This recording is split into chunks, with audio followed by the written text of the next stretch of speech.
We stopped at ayah number 19 last week. Wasn't the best place to actually stop, honestly. But we just ran out of time and I couldn't go on anymore, so we stopped. But I probably should have kept on going until ayat number 26, in all fairness. The Quran is, the surahs in the Quran, just as a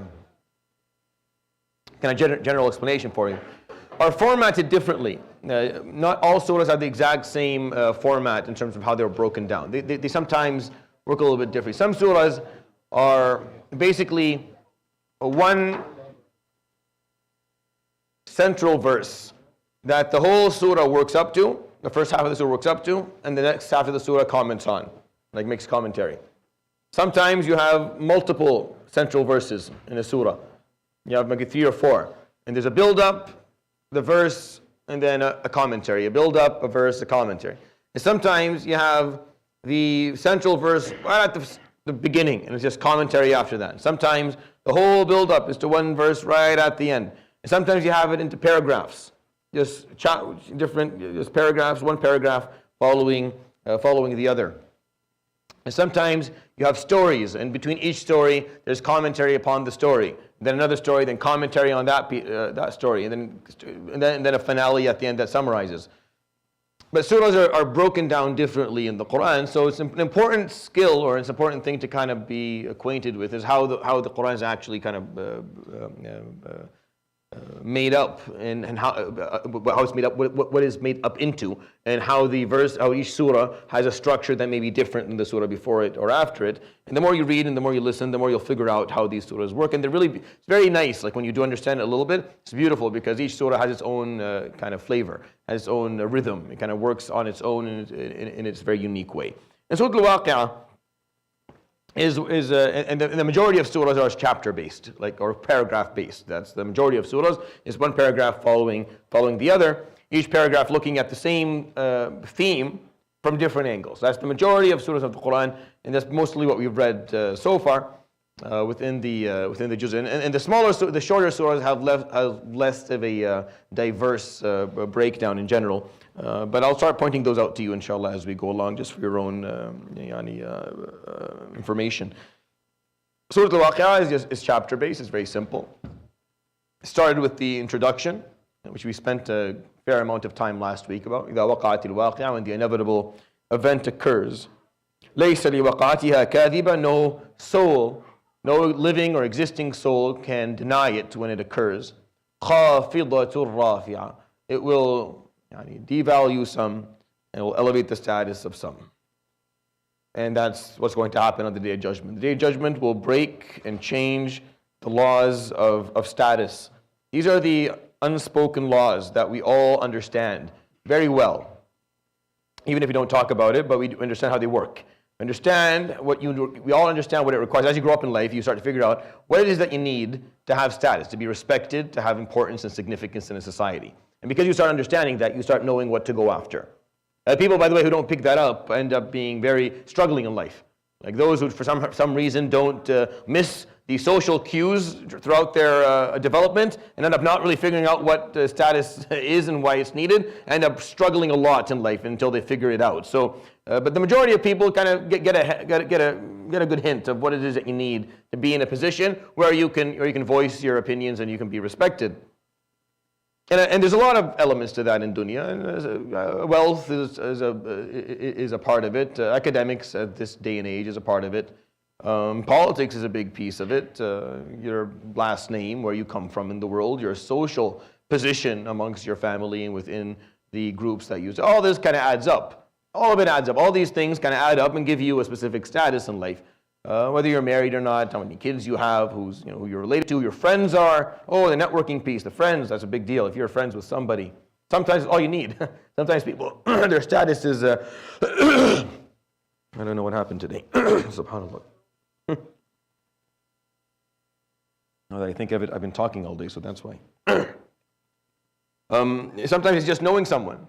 Right? If you know someone big enough, then that's the status. You just ride that for as long as they are a big deal. So people figure out how to do it within the world. خَافِضَةٌ رَافِعَةٌ says that Yawm al-Qiyamah changes all that. None of that matters. All that just kind of fades away. None of it's important anymore. Now your status is based solely on whether you're as-sabiqun, the pioneers, or ashab al-yamin, the people of the blessed, the people who are blessed, the people of the right, or wal-'iyadu billah, ashab al-shimal, the people of the bad omen or the left. And that's it.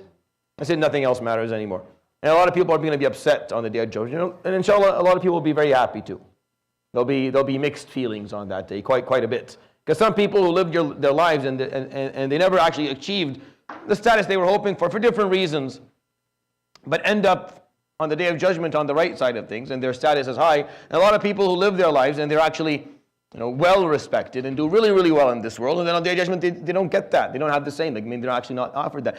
What I'm saying doesn't mean that if you have good status in dunya you won't have it at the day of judgment, or the opposite. That's not what I'm saying at all. Not at all. Sometimes people have good status in both, and some people have bad status in both as well. But it's saying that it's going to change the criteria on which your status is based on the day of judgment and how you're going to be viewed and how you're going to view yourself. It's going to be changed. It's not the same rules that govern it right now. And that hurts because it's so sudden. It just happens really quickly. There's no graduality to it. Anything gradual doesn't surprise people. It's fine because you get used to it with time. But on the day of judgment, it's so sudden. You go from understanding the world in a certain way. It's always been like this. The world's always worked like this. I've always understood that this is how the world works, and I know exactly how to get what I want and how to be. And I'm happy with the status that I have. I'm not looking too high up, and I'm not too low down. I'm somewhere where I want. And the day of judgment just comes suddenly and just wrecks all of it. Just completely just shatters the whole thing. Khafidatur rafi'ah. It's going to start moving people around. So if you're not ready for it, like if you're mentally and spiritually not ready for that, it's going to be very hard.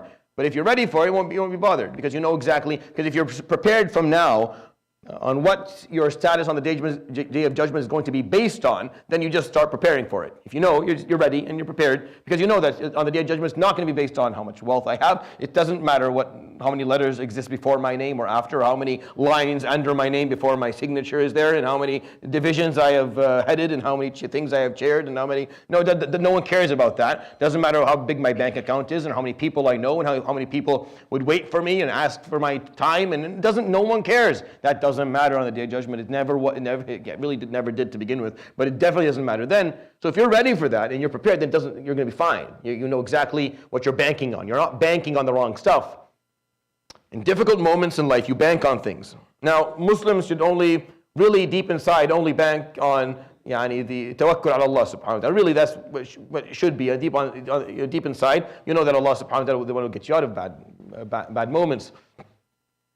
But in life, you in difficult moments, you bank on certain things. You put your trust in certain things that you've got. If you're in a really difficult situation, you put your trust in the fact that you're wealthy, or you put your trust in the fact that you're well connected, or you put your trust in the fact that you're maybe young, or maybe that you're physically capable, or you put your trust in something. Now, Muslims put their trust in Allah subhanahu wa ta'ala, and that's a whole different discussion that really this halaqah, today at least, it's not for it. You bank on something in dunya, on Yawm al-Qiyamah, whatever it is you are banking on in dunya doesn't work. It doesn't work on the day of judgment. It doesn't exist anymore because those stuff are gone. You can't put your trust in your wealth because there isn't any. Or in your networking because no one cares about you anymore. No one cares about you anymore. It's a really weird feeling. You equally don't care about anyone either. It's not like it's mutual. يَوْمَ يَفِرُّ الْمَرْءُ مِنْ أَخِيهِ وَأُمِّهِ وَأَبِيهِ. Everyone's running. Unless they banked on the right things in dunya, they'll be running. No one, your social status doesn't exist anymore, and your wealth doesn't exist anymore, and no one cares how many degrees you have on your wall, and no one is remembering all the achievements that you did. None of this matters because it doesn't exist and it's not relevant any longer, and people aren't coming together for governance, and none of that's there. So you can only put your trust in the good deeds that you did. And if you live like that now, meaning you have that, that's what I'm banking on. I know that it's what I'm doing. It's what I'm offering. It's my time. It's my commitment. It's my sacrifice. It's my love for Allah subhanahu wa ta'ala, my willingness to be. That's what I'm building. That's what I'm actually, that is how I see my value. And again, that's even when I'm saying that, there are caveats. I mean, there's something wrong with that too, to look at it that way, to actually depend upon your deeds. You're not supposed to depend upon your deeds, because your deeds won't take you anywhere. It's depending upon the mercy of Allah subhanahu wa ta'ala. But at least you see value Not in how much money you made today, but how many good deeds you did that day. Do you understand the difference of calculation? Like, it looks differently. Like, you wake up in the morning, you go do something, and you feel valuable at the end of the day based on what you've done. Now the question is, what is it that you're doing that makes you feel valuable? If you're a student, you kind of feel valuable that day if you studied what you should have studied, or you finished the assignment, or you're coming close to wrapping up this chapter, or you're ready for your exam, whatever. You feel good because you did something valuable. So a Muslim feels good the more good deeds they do. The more they give, the more they serve, the better they feel. And that changes as you grow up. It becomes money. Money becomes like the central thing. How much money am I making? Am I making enough money? Am I going to work? And am I getting ahead in my career, ahead in my job? I'm not saying that you shouldn't. Not saying that you shouldn't want to go do well in your career and well at school. No. I'm just saying, what do you feel is actually granting you? What do you feel is granting you that sense of trust and sense of safety? Is it the fact that you're making more money, you're networking better, you're closer to graduating, your relations, or is it that I'm getting closer to Allah subhanahu wa ta'ala? And the closer you are to Allah subhanahu wa ta'ala that day, the better that day is judged by you. And you feel that this is a day that I can recline upon. I can put my back against this day because this day was a good one. Or is it not a part? Because if it's not a part of your equation, what I'm saying right now is foreign, doesn't make any sense, then khafilatul rafi'ah is going to be very hard, very harsh. Because that's it. That's all that's there. There's nothing else. That's why Allah subhanahu wa ta'ala talked about the three groups of people. The odds are good. 2 out of 3 odds are in your favor. If you're in one of those 2 of the 3, you'll make it. The third, not too much. As-sabiqun is the first one we talked about. The pioneers. We're still talking about them. They're not done yet. And then we'll talk about the other 2, inshallah. Today probably we'll go through them if time allows me to do so, inshallah. So we'll recite them together. I stopped at ayah number 19. Allah subhanahu wa ta'ala is describing what the sabiqun get. And he's saying, يَطُوفُ عَلَيْهِمْ وِلْدَانٌ مُخَلَّدُونَ بِأَكْوَابٍ وَأَبَارِيقَ وَكَأْسٍ مِّن مَّعِينٍ لَا يُصَدَّعُونَ عَنْهَا وَلَا يُنزِفُونَ. Walking around them are young, immortal servants of Jannah. They have cups and glasses and pitchers filled with running wine or with spring wine. لا يصدعون عنها. It doesn't cause them headaches. ولا ينزفون. Nor do they get intoxicated by it. And I stopped there, and I wanted to talk about that for a few minutes before we keep on going. So understand the following, just as a fiqh. Even though, honestly, from Qaf to An-Nas, there's very little fiqh. There's really not a lot of room to talk about jurisprudence. Maybe in the 3rd juz' when we go to Surat al-Mujadala and a little bit of Surat al-Talaq, maybe there'll be a few things we'll talk about from a fiqhi perspective, but there's not a lot. It's not a huge amount of fiqh that exists from Qaf to An-Nas. Most of it is value-based and behavioral. It's very specific. That's why I think it's very important for us to learn, because it teaches us the principles.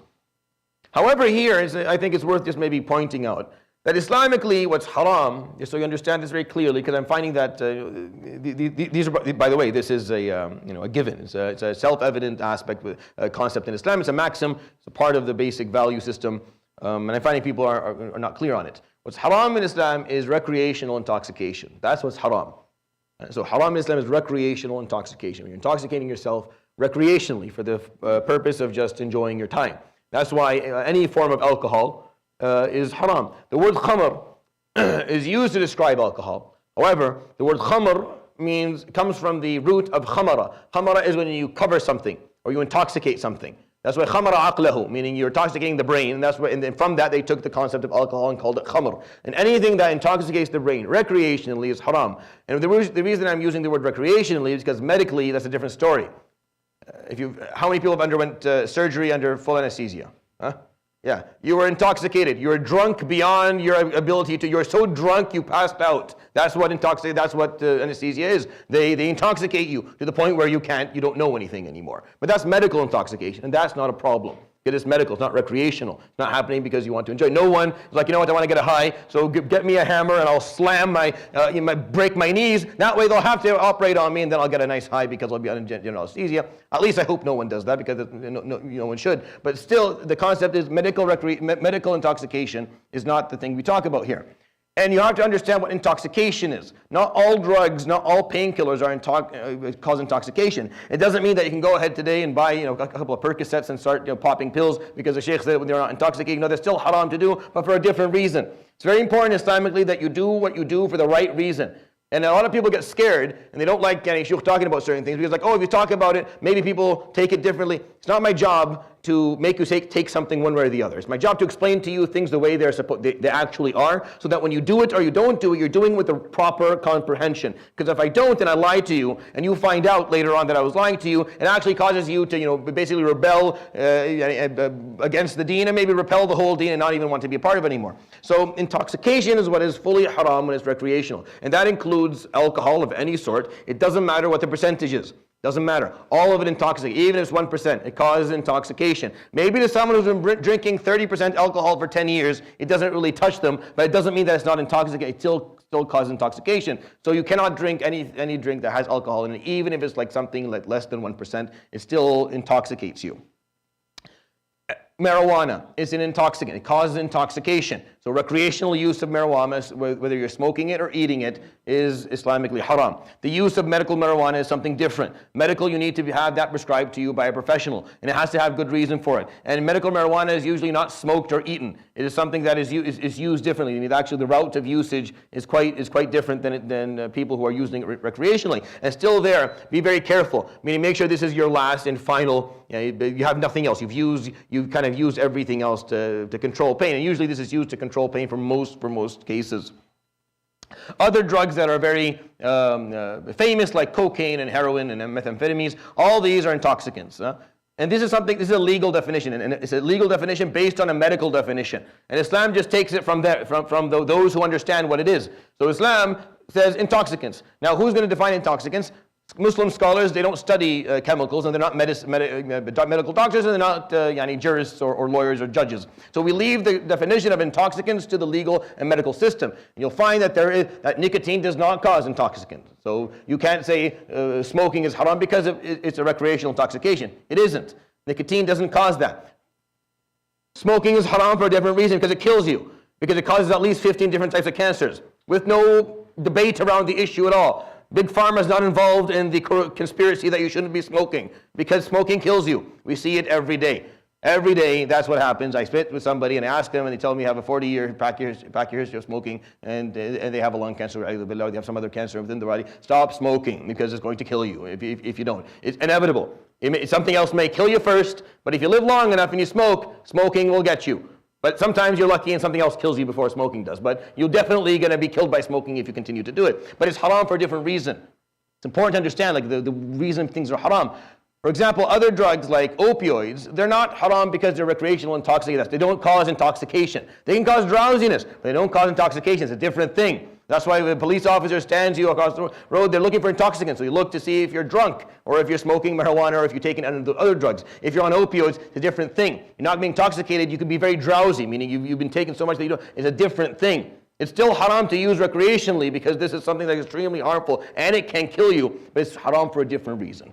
And that's why it's important for us as Muslims to understand what it is that we're using. When you're taking something and you're putting it into your body, there's a taxation that comes with that. Meaning, there's always side effects and risks for everything that you take. Nothing is benign. Nothing that you take and you put into your body comes free. It all comes with a taxation. So when you're taking it, you have to take it based on a proper, sound medical opinion from a professional, someone who knows what they're talking about. But when you take a drug, or you take any form of substance, and then you put it into your body without knowing, this is a problem, because you don't know what you're doing, and you can cause yourself problems. Maybe not what you think it is. It could be something different, but it's still very important. It's haram. لا يصدعون عنها, it causes them many headaches. ولا ينزفون, and they're not going to be intoxicated. Intoxication in Islam is haram. Why, you may ask? Well, because one of the 5 purposes of Islam is to preserve 5 things. It's to preserve life. It's to preserve your freedom of faith, your deen, to preserve your deen, to hold on to it.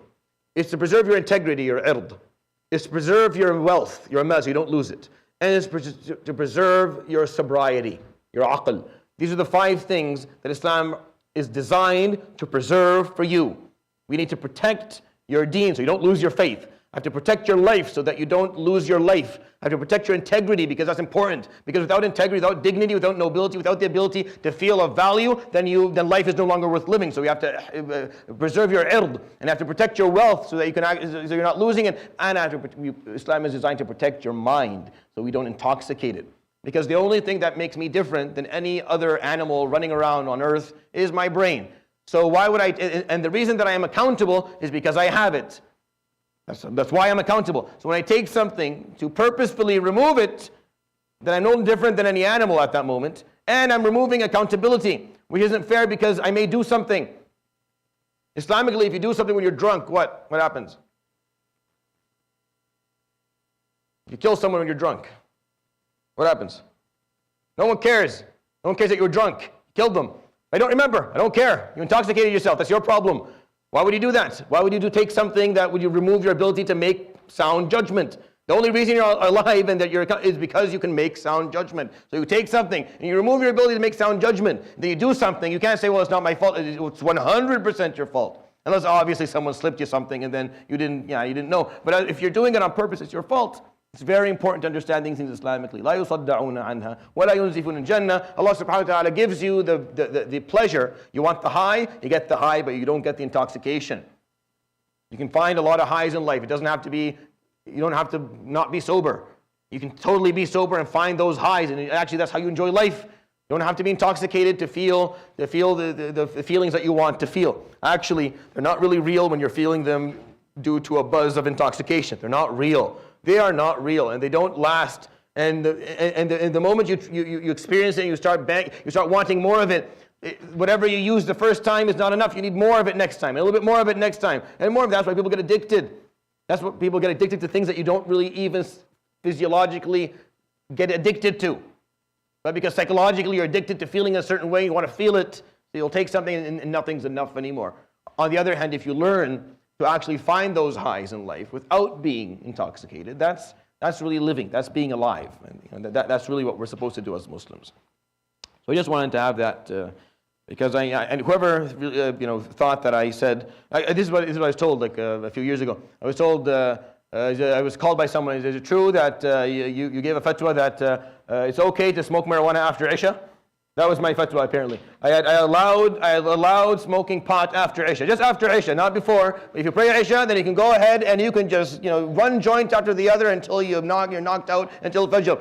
I don't know where that came from, so I'm trying to be very clear that no, it's not halal for you to smoke pot at any time, not after Isha, not before it, and it doesn't matter the time of the day. It is haram to do such a thing, and it's just equal to drinking alcohol. And you can argue with me, well, there are differences. Yeah, there are differences. Medically, there are differences. Islamically, there aren't. Right? Medically, there's a lot of differences. Islamically, there aren't. It's recreational intoxication. I don't care about the rest of it. Yes, I can sit and do research and show you the research and show you how these substances cause all these other physical or physiological diseases in the liver and other parts of your body, and psychological, mental illnesses. That's fine. But at the end of the day, without all that research, this is what Allah subhanahu wa ta'ala said. As a Muslim, at some point, you're supposed to reach a level where He said that, I'm good. Yes, I will look into the research so I can help others, but for me, He said it, so I'm good. That's what Allah subhanahu wa ta'ala said we shouldn't do, so I'm not going to do it anymore. And that's just very important, and I thought it was worth maybe pointing out. So we'll start from ayah number 20, inshallah. أعوذ بالله من الشيطان الرجيم.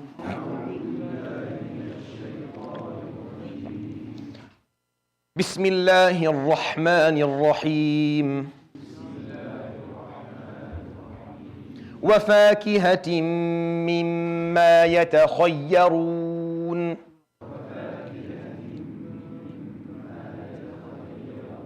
ولحم طير مما يشتهون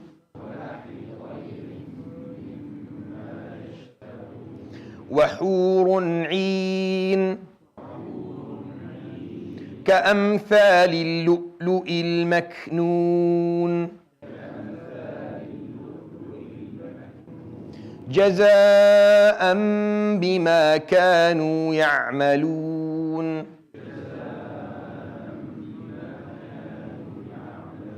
لا يسمعون فيها لغوا ولا تأثيما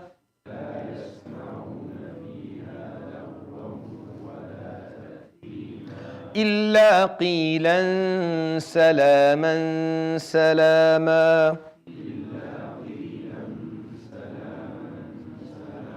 So he continues subhanahu wa ta'ala to describe what is it that they get in Jannah. He says, وَفَاكِهَةٍ, and fruit مِمَّا يَتَخَيَّرُونَ, from all that they want to choose from. Whatever you choose, whatever you want, whatever you hope for. The variety will be opened in front of them, as-sabiqun, as-sabiqun, and they'll choose from the fruit and the food that they eat for pleasure from whatever they want. وَلَحْمِ طَيْرٍ مِمَّا يَشْتَهُونَ, and the meat of birds of which they want or they desire. Shahwa or yashtahun is something that you desire, and it's used usually to describe lust, but it can be used almost for any type of desire. You can tashtahi anything. Nafsuka tashtahi, your soul, it has desires, it wants certain things. وَلَحْمِ طَيْرٍ مِمَّا يَشْتَهُونَ, and he uses that phrase subhanahu wa ta'ala. You'll be eating fruits and the meat of birds, that which you desire, because it's based on your desire on the Day of Judgment. In dunya, you don't eat just based on your desire. That's not really based on what. You eat based on whether it's halal or haram. That's what you eat based on. You make sure that when you bring it to your house, before you eat something that you enjoy eating, you make sure that it's halal. That's the first thing. Halal, and I'm not just talking about like ingredients on the side of the packet. I'm talking about that the wealth that you used to buy this with was halal. You made your money from a halal source, and you bought it from a place that sells it in a halal way, so it's not being stolen or ripped off. You're buying. This is what we should be worried about. So it's not based on just what I desire. It's based on the fact that I'm looking to buy that which is halal, which will save me. But in the Jannah, no. It's yashtahun, whatever you want. What do you desire? What do you desire? That is what's going to be put in front of you to choose from. وَحُورٌ عِينٌ, and spouses or partners of great beauty, of beautiful eyes. كَأَمْثَالِ اللُّؤْلُؤِ الْمَكْنُونِ, like hidden pearls. Or pearls that are untouched. Meaning the spouses, I explained this similarly in Surat Al-Rahman, that the hurun ain, the spouses of Jannah, the spouses of beauty in Jannah, are exclusive for their partners. They are not, and that's important because that's the full joy of intimacy comes from exclusivity. That's where it comes from. Knowing that the person is exclusive, meaning you're exclusive for them and opposite. And that's important. That's very important in having full degrees of intimacy. And that's what human beings want. So that the Day of Judgment, your spouse is like lu'lu'il maknoon, the hidden or closed upon pearls, meaning it's no one has accessed your spouse before. Neither have they accessed you, and it's yours. It's something that's very exclusive to you, and that's where you find a lot of joy. And it's something beautiful. And that's why in dunya we struggle with this a little bit, and we find it hard sometimes to accept certain things, and because we do. A part of our love for intimacy, our need for intimacy, comes from wanting the person to be exclusive, and caring only about us, and we care only, or the majority of the care comes to you, and you offer them the majority of your care. What really happens in life after you get married sometimes is that you start getting lazy, you start taking things for granted, and the opposite, your better half or your significant other doesn't show you what you feel you need to be shown, and you do the same, and that kind of kills off what affection and what intimacy actually is still left. It's just based on the fact that you just stop remembering, or you forget that the person in front of you, just like you need to feel special, they need to feel the same way, and that's an effort that needs to be put in. And that's what Allah subhanahu wa ta'ala is pointing out here, that in terms of, so you go to Jannah, you'll be comfortable. If you look at the sabiqun as-sabiqun, they're going to be comfortable. They're going to drink from whatever they want. They're going to eat whatever they want. They're going to have spouses that are specifically and exclusively for them. And this is the full package. This is all the type of, this is all pleasure. This is the leisure and the pleasure that we look for. But then subhanahu wa ta'ala adds one more piece here. He says, جَزَاءً بِمَا كَانُوا يَعْمَلُونَ. This is really interesting. He said, this is reward based on what they did before. Jaza'an is reward. Bima kanu ya'malun, equal or based on, what they used to do before, ma kanu ya'malun, what they did in the past. So when we think about it, is it really based on that? I mean, are we doing things in dunya right now that is deserving of all that? That's the question that we have to ask each other. So the answer really to that is, a pretty simple no. I mean, what really, yes, we're obeying Allah subhanahu wa ta'ala, but we can't say that, somehow we've deserved based on that to be treated in a certain way, and we've deserved full pleasure immortally because of a few good deeds we did in dunya. But that's what he tells you, subhanahu wa ta'ala. You know why? Because if he didn't tell you that, and he kept on reminding you, by the way, you deserve none of this, you don't feel too good. Like you may eat and drink and enjoy your stuff, but you're being reminded constantly you didn't do anything to deserve this. That's not fun. There's no pleasure in that. That's why people, even and this happens in your life. If someone, if you're with a spouse or you're with someone that you care about, and they're always reminding you that you didn't really work hard enough for this, and you're not really pulling your weight here, and even though you're having a good life, deep down inside, psychologically, you're not happy. You're not happy. You'd rather not be with this person who reminds you that you didn't really do anything, or you're not doing enough, even though they're providing a lot of wealth for you to enjoy. You'd rather live in a poorer position where at least you're valued for what you do. Like that's important to people. So Allah subhanahu wa ta'ala, to make sure that the pleasure is full on the Day of Judgment, He will tell you that this is based on what you did. You deserve this. Even though somewhere deep inside you know you didn't, but He'll tell you you did. No, you totally deserve this. So that psychologically you're in pleasure as well. So that even mentally you're happy. Because if you're reminded in Jannah, by the way, none of you, then we're always going to feel a little bit, Allah subhanahu wa ta'ala will continue to remind you, this is based on what you did. You deserve this. You worked hard and this is what you get for it. Allah subhanahu wa ta'ala not only wants you to eat and drink and have pleasure, He wants you to psychologically believe that you deserve it so you can fully enjoy it. So that you're not being reminded that somehow you didn't do enough. No, you did it. Some part of you that knows Allah subhanahu wa ta'ala, knows the story, yeah, I didn't do too much. But Allah subhanahu wa ta'ala, every time this is what you deserve this, ask for more. You totally deserve to ask for more. جَزَاءً بِمَا كَانُوا يَعْمَلُونَ. Beautiful. That's why the verse after it kind of hones in on that a little bit more. لَا يَسْمَعُونَ فِيهَا. They don't hear in Jannah. لَغْوًا وَلَا تَأْثِيمًا. They don't hear things that bother them and they don't hear sin. Ta'theem is not really sin. Ithm is sin. Ta'theema is different. Ta'theem is telling someone or reminding someone of a sin that they did. So in Jannah, you don't hear things that you don't want to hear. Like you're not sitting there listening to some fat guy, yell at you about something. You don't have to hear me in Jannah at all. You don't have to ever see me again. You can completely mute me for forever and ever because you don't have to hear lahu in Jannah. You don't hear someone talking about something you don't care about. And ta'theem, you never have to hear about any mistakes you ever made in the past. Ever. You never have to be reminded of shortcomings that you ever had or huge problems that you ran into. Even public, none of that. Even your ears are going to be protected so that you don't hear except the things that make you happy, except the things that make you feel good about yourself. So you won't hear things that you're not interested in to make you bored and put you to sleep. So you don't have to attend khutab or attend halaqat, attend any of that stuff. And you don't have to be reminded of things that make you feel bad about yourself.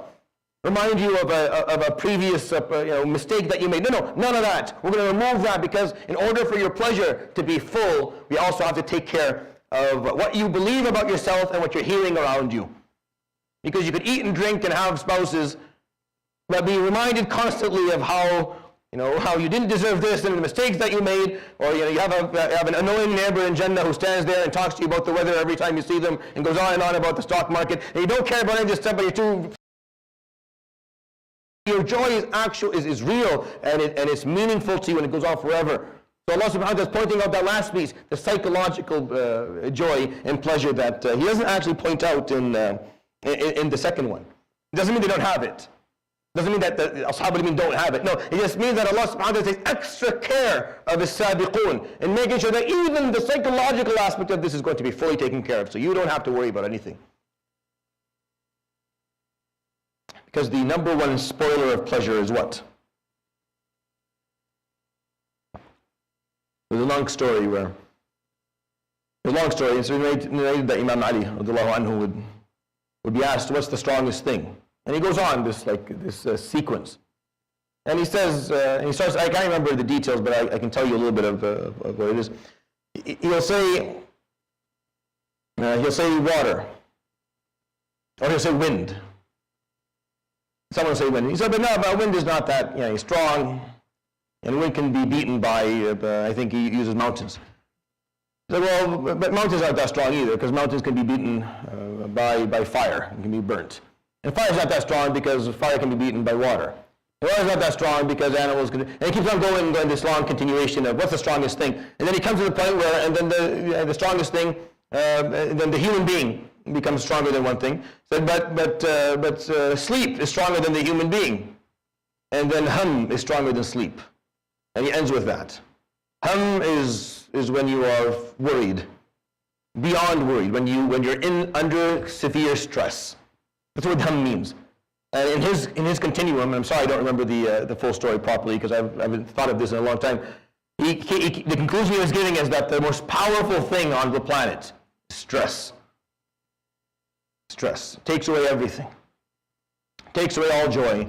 It takes away all meaning. It takes away everything. If you're under full stress, if you are very scared about something, if you're in a position that you cannot think of anything else because you're completely encompassed by a problem, that is the most powerful tool that exists in the universe, and it will ruin your life.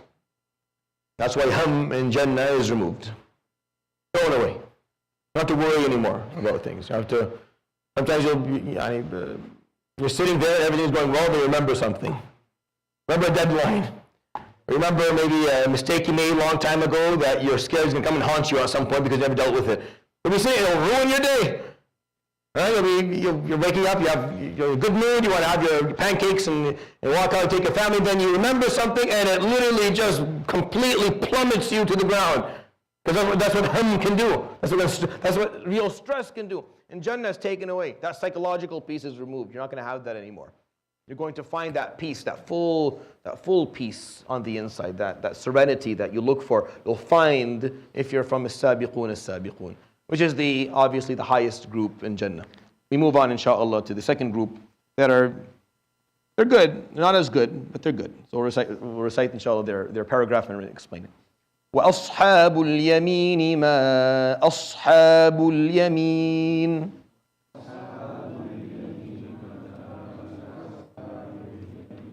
في سدر مخضود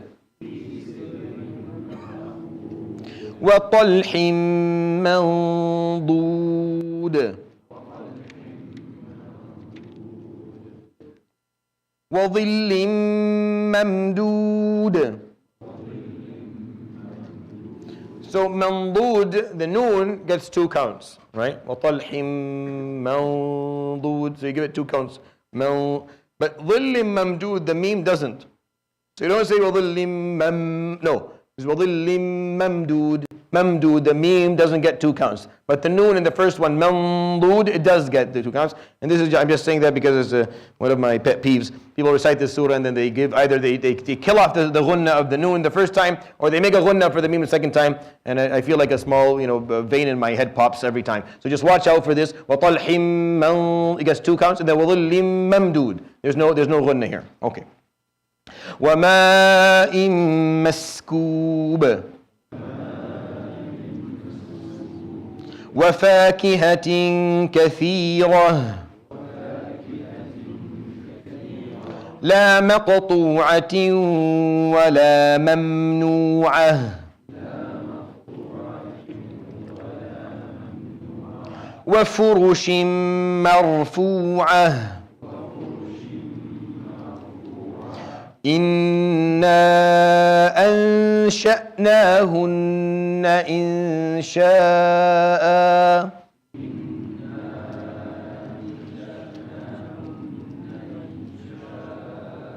So whenever there's a hamza with a 2 fatha after them, right? Whenever you have a hamza and after it is tanween, al-fath, then when you stop at that word, you give it an alif. So you don't stop by inna ansha'nahunna insha'. Because you look at the hamza, you'll find the 2 fathas on it. So then you stop, then you give it an alif. If you were to continue, it's going to get the tanween. So you would say insha'an faja'alnahunna. It will be the tanween. But if you stop, you just give it an alif instead. And so even though alif is not written there, that's how it's supposed to be recited. At least for Hafs an Asim and Tariq al-Shatibiyya, which is the name of the recitation that we are reading the Quran through today. فَجَعَلْنَاهُنَّ أَبْكَارًا عُرُبًا أَتْرَابًا لِأَصْحَابِ الْيَمِينِ ثُلَّةٌ مِّنَ الْأَوَّلِينَ وَثُلَّةٌ مِّنَ الْآخِرِينَ. Very good. So he talks about Ashabul Yameen. He says, Ashabul Yameen, ma Ashabul Yameen. The people of the right, or the blessed ones, ma Ashabul Yameen. And what do you know, or what are the people of the right, or the blessed people? And this is just the Arabic figure of speech or way or linguistic complex. That means that is trying to get you intrigued. That is trying to say what a beautiful thing they are. You may not even know about them, or maybe we can't really explain to you what they are. Even if you use words, there's no language that can actually break down for you exactly what it is they're going to be in on the Day of Judgment and what joy they're going to be finding on that day. But the Quran will make an attempt to try and explain to you what you may find on the Day of Judgment. وَأَصْحَابُ الْيَمِينِ مَا أَصْحَابُ الْيَمِينِ فِي سِدْرٍ مَخْضُودٍ وَطَلْحٍ مَنْضُودٍ وَظِلٍّ مَمْدُودٍ. Sidr is the lote tree. Makhdud, that has its thorns taken off. And the lote tree is a tree that is known that smells beautiful. Has a beautiful scent. But with this beautiful scent comes thorns. So if you kind of walk under it, or we have lote trees in Syria, and if you walk under it, then the thorns are actually quite bothersome, whether you're trying to take the flower or even just walking on the ground, because they stick out. So with everything good, and this is to me more or less Allah subhanahu wa ta'ala reminding the Muslim of the following, that in Jannah we leave the beautiful stuff and remove the harm. We just remove the harm, just pluck them out. One after one. Jannah, you just pluck out the harm. So you have a lote tree. The lote tree smells amazing, but has thorns. We'll get rid of the thorns. We'll get rid of the thorns. The thorns won't be there anymore. So that one piece of harm, that one thing that was annoying you, the one thing that was causing you some pain or some difficulty, that's going to be removed. Because you don't need it anymore. Because you already experienced life with the thorns. You've already been alive with thorns. You know what it's like. You understand that life is not fully comfortable. You understand the thorns. You went through a full experience of thorns. And you actually persevered, and you were very grateful anyways, and you made it to the other side. So there's no point of putting you through another life of thorns, so we'll just remove that for you. Does that mean, that's what makhbood means. Makhbood meaning dethorned, if that's even a word. They just remove the thorn. وَطَلْحٍ مَنْضُودٍ. Mandood is nabbada, meaning they folded one on top of the other, so they're layered. And talh, who knows what talh is? You know what talh is? It's out of yes, so it's banana trees. Yeah, and that was a big deal for the Arabs, because it's not easy to find bananas in Arabia. Actually, I'll tell you this funny story. So you don't find bananas in Arabia, nor do you find them in the northern part, like in Syria and Jordan. It doesn't. The climate doesn't allow it to grow. So I've always loved bananas. So you can laugh. I enjoyed it. It's one of my favorite fruits. Actually, I liked it because I remember my sheikh told me that, and this is a lesson I learned when maybe 7, that Imam Malik radiallahu anhu, Imam Malik ibn Anas, the head of the Maliki madhab, was known to be a very chic and gentleman. He was very chic. You get this guy, dressed well, really well, to the point where people, were always amazed by how well he looked all the time. And whenever he was asked, he didn't really own a lot of wealth, and nor did he care about that. But he's like, I was given the Quran and the Hadith and the fiqh of this deen, and it's out of respect for it. And he cared about how he looked and what he dressed, and he liked certain things, and he loved bananas. This was his favorite fruit, and it's actually in the books of fiqh that this was his favorite fruit, Imam Malik radiallahu anhu. So I always thought that was interesting, and it became a part of my. So I go to Syria, I live there, and they don't come by cheap. They were really expensive, like in comparison to every other fruit, because I can close my eyes and I can draw you a picture of where I used to live in the village. There's like 17 different fruits just around my house. Wallahi, 17, I'm not throwing a number. I actually counted them with one of my friends one day. And it's funny because when I did that, it was the first time I ever did it, and I never realized to that moment how blessed I was when I was living there. Like I loved it. I loved the place, and I never wanted to leave. But I never really thought about the fact that literally there's 17 different fruits. Just if I open the door and just take a stroll around my house and the house of my uncles, there's 17 different types of fruits. Like I used to do this every day in May. Wake up in the morning, just walk around and eat my way through there, and then go have diarrhea for the rest of the day. But that's what I did. And it was very enjoyable. You go from apples to pears to grapes. To different types of apricots and different types of plums and different types of figs and different types of berries, whether it's cherries or actual different or specific blueberries or blackberries. It was just strawberries. You just walk around, and then of course the pomegranates. Oh, the pomegranates! The pomegranates are something in Syria where people will be killed for them. Yes, you could lose your life for a watermelon or a pomegranate. 2 things you don't steal in Syria ever. If you're caught, then the other person has a license to shoot.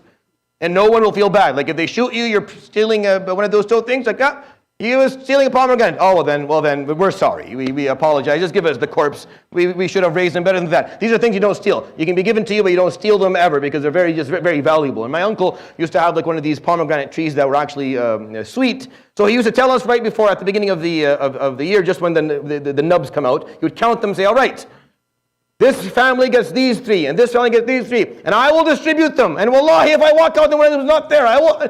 And so one day this happened. He woke up in the morning, he looked at the pomegranate tree, and one of them wasn't there. Right? I was given a pomegranate by a friend the day before. Wallahi, by a friend. I swear, I did not go there or touch any of it. And the rest of it, the remnants were on the counter. And basically, my uncle came, and the door and the window was open, and he could see through the window the remnants on the sink because I'm a slob and I didn't put them away. And he starts yelling. He was named by Adnan. I'm going to do this to you, and I'm going to do that to you. And I swear, I'm yelling from the other side, telling him, Wallahi, it was a gift. Kazzab, you're a liar. It's not a gift. And he comes around the house to hunt me down. I have to run out and I have to close the door, and I stay inside for an hour. And this is not a joke. This is actually how things go. You can laugh as much as you like, but that's actually it's very valuable. So when I look about it myself, look at it like there's a lot of blessing just living in a part of the world where there's a lot to eat. And I love bananas, and bananas were very expensive to the point that if I bought one, people would talk about it and people would know. Like the guy who sold it to me would pick up the phone and say, Fulan just bought like a kilo of bananas. You know how much expensive that is? And people tell each other, and then it comes to my dad that we're buying bananas, and then that's, Abe, how are you buying bananas? People don't have enough to eat, so we wouldn't buy them. So it's actually very valuable. So a lot of the things in the Quran, like a lot of the fruit that you find in the Quran are talked about because they had a lot of value to the people. It doesn't mean they're the only fruit that you're going to have in Jannah. It just means that's what the people who were reading the Quran understood. If the Quran came and talked to the Arabs about fruit they'd never heard of, then it wouldn't really do much for them. So people use, the Quran only talks about camels because, yes, it talks about camels because that's what Arabs had.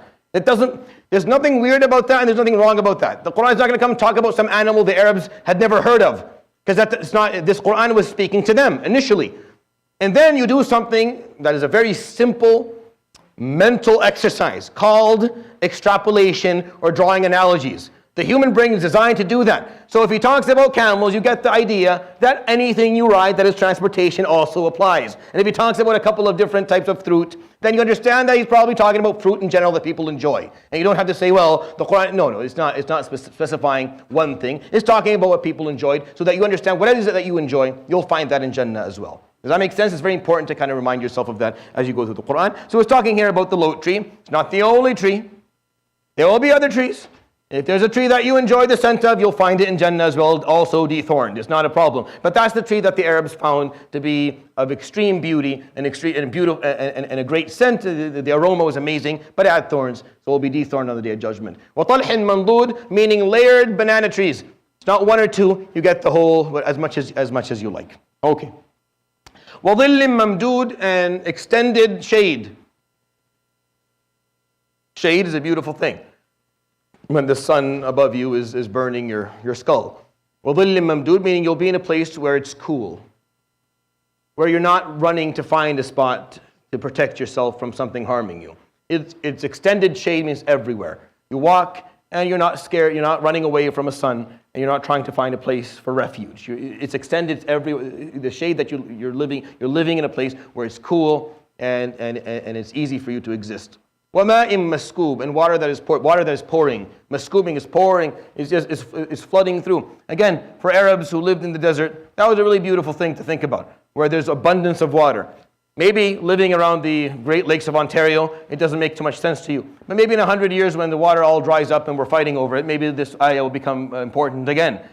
Maybe this ayah will become very important 100 years from now when they look back at it and they say, oh, مَاءٍ مَسْكُوب, that would be nice, wouldn't it, if we could just get as much water as we wanted. And this comes basically, we're not doing too well in preserving our own environment. But what all this is saying is that you'll find what you want around you. Sidr al-Makhdud, you smell what you like. وَطَلْحٍ مَنْضُودٍ, you eat what you like.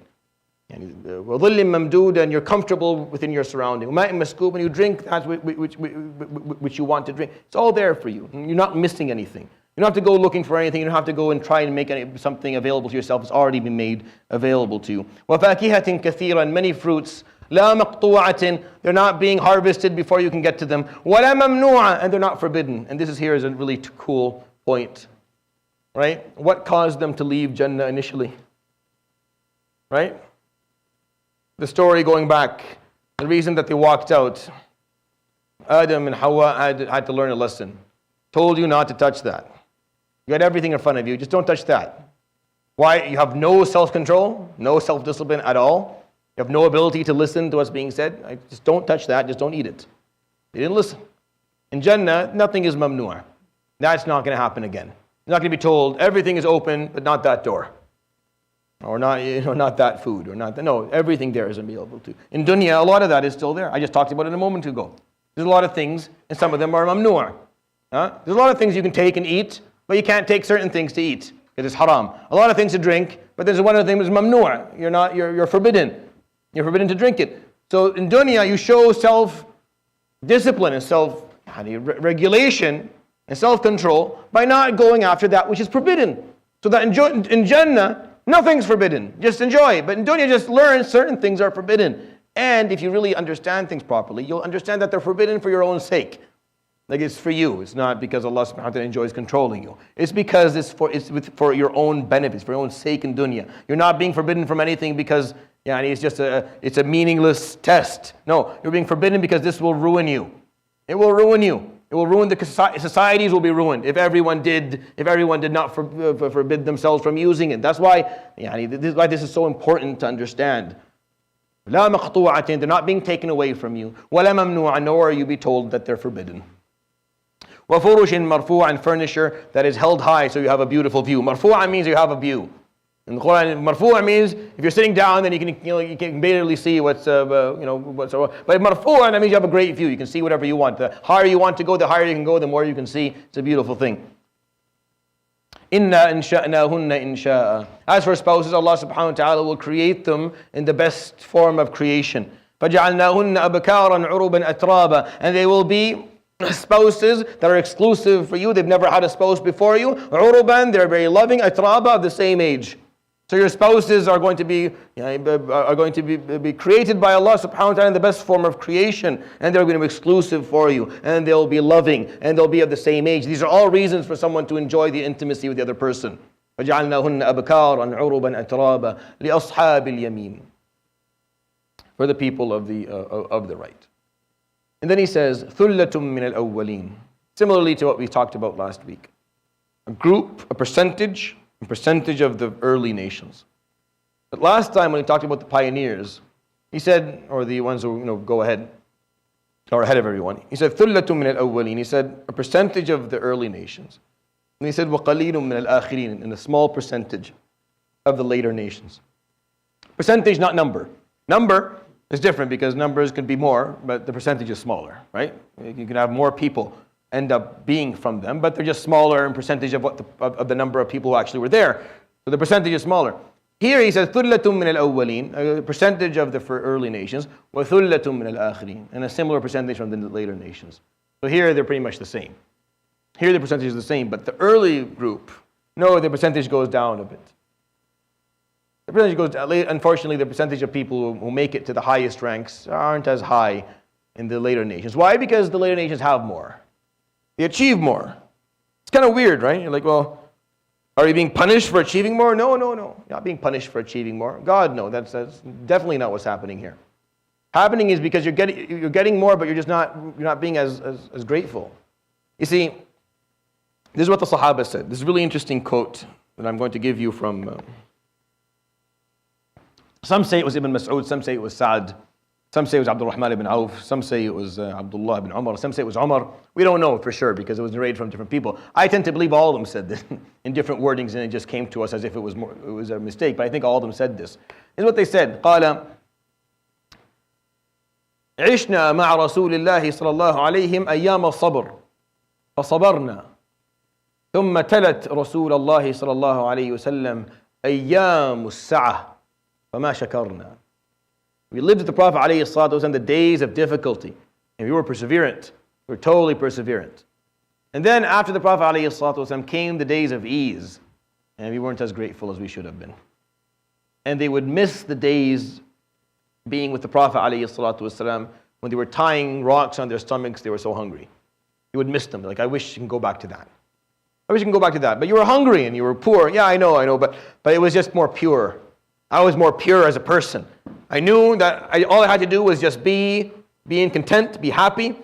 Be accepting that this is what Allah subhanahu wa ta'ala gave me. Show perseverance, show tawakkul, show rida, and I'm good. And we did it. We totally did. We did not object. We weren't upset. We didn't fight it. We didn't say why is it like, we were totally fine with it. And then later Allah subhanahu wa ta'ala opened dunya for us. So we took it and we haven't been that grateful. We become very comfortable. We're using a lot for ourselves. We're turning a little bit selfish. And that's the Sahaba radiallahu anhu. And the people who are saying this are people who died and left nothing. Like there was no inheritance. They didn't own anything. Like these are people who you go to their homes and there's maybe like two pieces of two cushions on the ground and maybe one pillow and a couple of cups. Like there's nothing. Like they have a house made of one room or something. Like they didn't really build great mansions and they sat there and cried about how they had simple stuff, but they had a little bit more. That's all. They had a little bit more. And then they felt guilty. We're using a lot of it. I'm not asking you to do that. My goal here is not to make you hate any wealth and not to. No, I actually want people to go out there and become very wealthy. As a Muslim, you're obligated almost to go there and be as wealthy as you possibly can be. Make all the money, not a little bit. Make all the money. Can you do that? Make all of the money. And then take it and then use it for what it's supposed to be used for. Just take it and use it in the right way. Make a lot of money, not so that you can, buy your personal jet and buy an island somewhere. So just make the money so they can take it and you can serve those. Do you understand that masajid sit down and argue about budgets of $1,000 and $500 and whatever dollars? It's pathetic. It's pathetic. Masajid's budgets are pathetic. Wallahi, you listen to board members, they're arguing about 10,000 and 15,000 to run a program or to pay a teacher.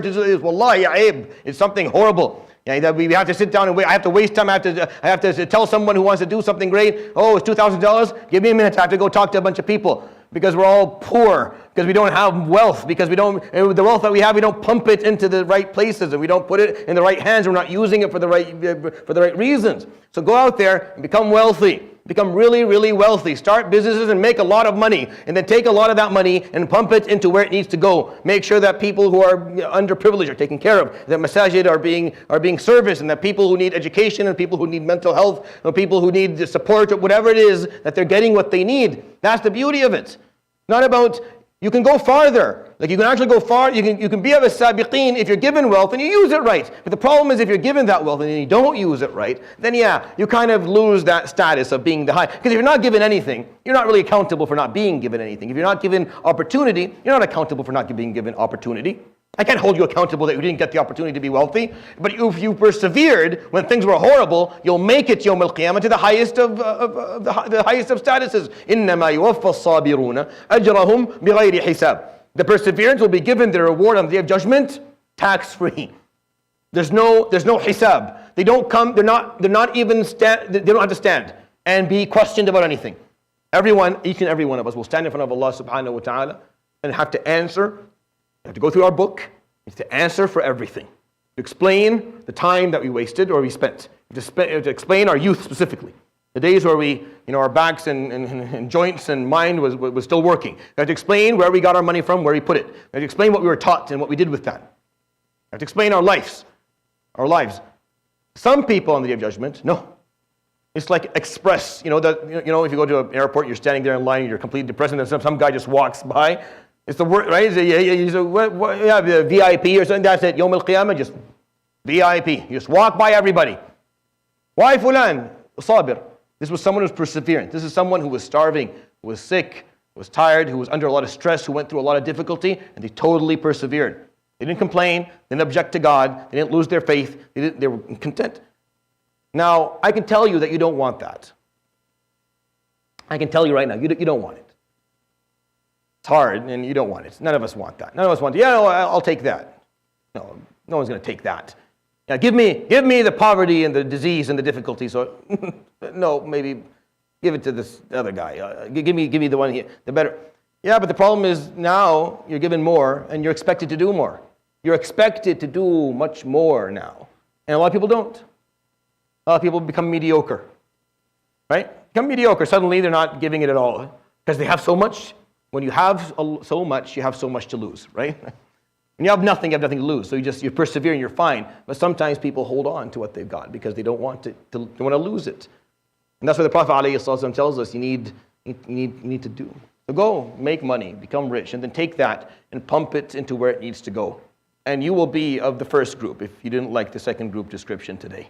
I like the second group too. I think they're great. I hope that Allah subhanahu wa ta'ala makes us amongst the first group. And if somehow I don't do my job well, then hopefully we find our way into the second group.